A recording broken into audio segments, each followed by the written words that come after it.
नमस्कार मु आम रोसई चैनल को आपण मानक स्वागत जनाऊँगी। आज आमर घरे बनब सुजी उपमा।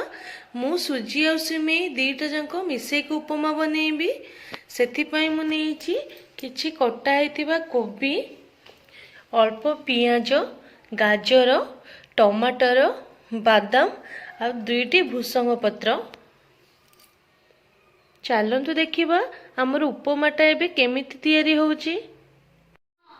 कड़ाईटी एबे हमर ताती गलानी। एबे एथिरे आमे अल्प सुजी पकेई नबा।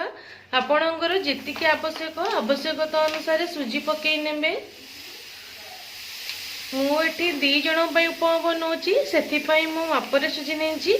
आपण 2 कप सुजी नेले भी हबो, काहेकि ना आमे सिमेई पकेईबा एथिरे।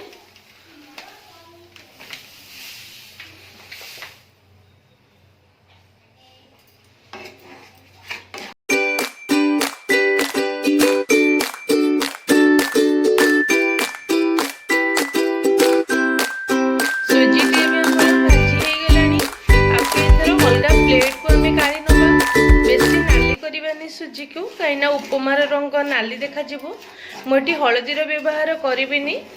सुजीटी आमर धड़ा धड़ा देखा।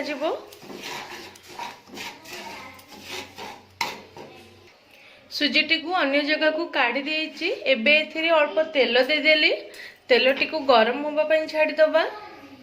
तेलटी जेते गरम होबो तापरे आमे सोरिष और जीरा पकेले बास्नाटा सेते अधिक आसीबो। तेलटी गरम हो गलानी। गोटे छोट लंका पकई दउची, कारण छोट छुआ माने खाइले राग थिले खाई परिबेनी। एबे एथिरे आमे सोरिष आ जीरा को पकई दबा। देखंतु तेलटी भल ताती जाइतिला बेली बहुत जोरे फुटिबा आरंभ हेलानी। एति जोरे फुटले ही बास्नाटा बहुत आसीबो उपमार।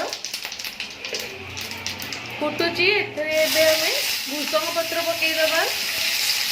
भूसंग पत्र को टिके बारंबार गोलेइबा, नहले भूसंग पत्र पितालिया लागियो पोड़ी गले।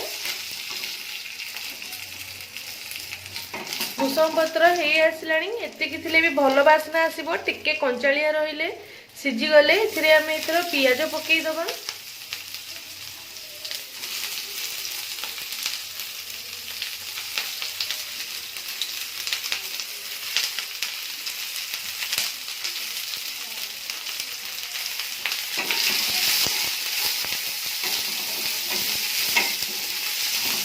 पियाज को बेसी भाजबानी, कारण आम तरकारी करूनी, खाली उपमा हम।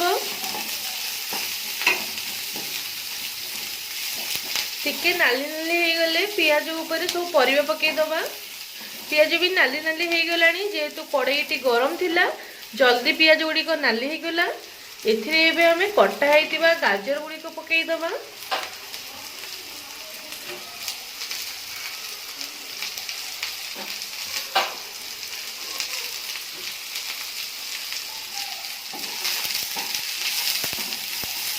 गाजर गुड़ी को एबे में भाजबा।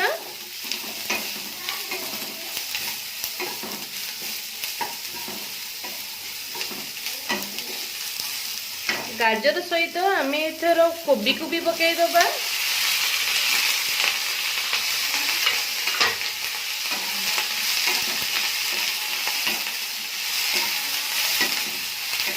कोबी सहित भी कोबी टिके गोले देके एमती कोबी ऊपर टमाटर देदेबा, कारण उपमारे टमाटर खटालिया गुण रही। टमाटरटा बेसी तेल रे भाजी गले उपमारे खटालिया अंश आउटे आसबनी। से एका संगे सबको पकईकी गोल दबा। देखंतु एबे गाजर को कोबी धीरे धीरे भाजी आसलानी। आ टमाटर भी देखंतु धीरे धीरे नरम हो आसलानी। टमाटर पूरा मिसी गले भल लगिबनी। टमाटर एमती खटांश रहिबो, एमती रखिले। एबे एथिरे आमे बादाम पकई दबा। अल्प जेतिकी आमे नेइथिले। मु आगुरु बादाम टी को भाजिनी, कारण एई तेल देइथिले। एबे भजा मान सहित बादाम टी भी बहुत भल भाव भाजी हो। आ बादाम खाइला बेले तार अलग अंश आसबनी।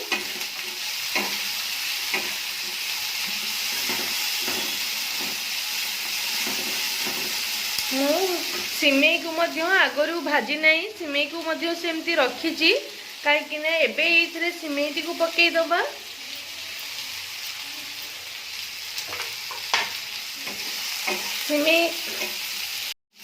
ସିମେଇ ମଧ୍ୟ ଏଇ ତେଲ ସହିତ ଭାଜି ହେଇଯିବ, କୌଣସି ଆବଶ୍ୟକତା ନାହିଁ ଆପଣ ଅଧିକ ତେଲ ଦେଇ ଆଉଥରେ ସିମେଇକୁ ଭାଜିଥାନ୍ତେ, କିଛି ଦରକାର ନାହିଁ। ଏଇ ଗୋଟି ପରିବା ସହିତ ସିମେଇ ମଧ୍ୟ ଭାଜି ହେଇଯିବ। ଦେଖିବେ ଆପଣ ଥରେ ଏଇ ପ୍ରଣାଳୀରେ ବନେଇକି ଦେଖନ୍ତୁ, ଅଳ୍ପ ତେଲରେ କେତେ ସୁନ୍ଦର ଉପମା ଆପଣଙ୍କର ବନିଯିବ। ଦେଖନ୍ତୁ ଉପମାଟା କେତେ ସୁନ୍ଦର ମଧ୍ୟ ଦେଖାଯାଉଛି।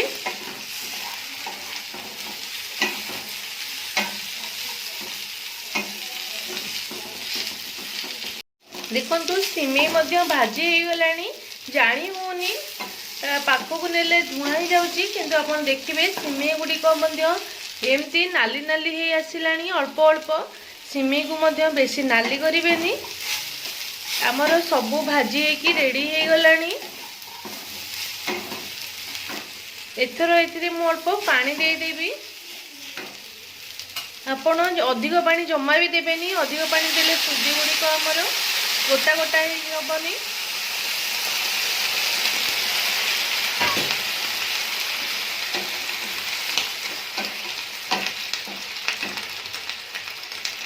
যেহেতু ପରିବା ଗୁଡ଼ିକ ଭାଜି ହେଇଛି କେବଳ ସିଝିବ, ସେଥିପାଇଁ ଅଳ୍ପ ପାଣି ଦେବେ, କେବଳ ପରିବା ଉପରେ ଯେମିତି ପାଣି ଟିକେ ଟିକେ ରହିବ।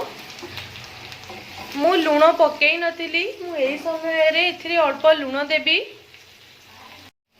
ଦେଖନ୍ତୁ ଏଥିରେ ମୁଁ ଜମା ଅଳ୍ପ ଲୁଣ ଦଉଛି।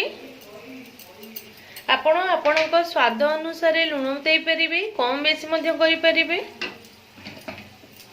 ଏବଂ ଟିକେ ବାଲାନ୍ସ କରିବା ପାଇଁ ଉପମାକୁ ଏଥିରେ ମୁଁ ଅଳ୍ପ ଚିନି ପକେଇ ଦଉଛି। ଏଥର ଆମେ କଡ଼େଇଟିକୁ ଘୋଡ଼େଇ ଦେବା ପାଣି ଟିକେ ଫୁଟିବା ପର୍ଯ୍ୟନ୍ତ।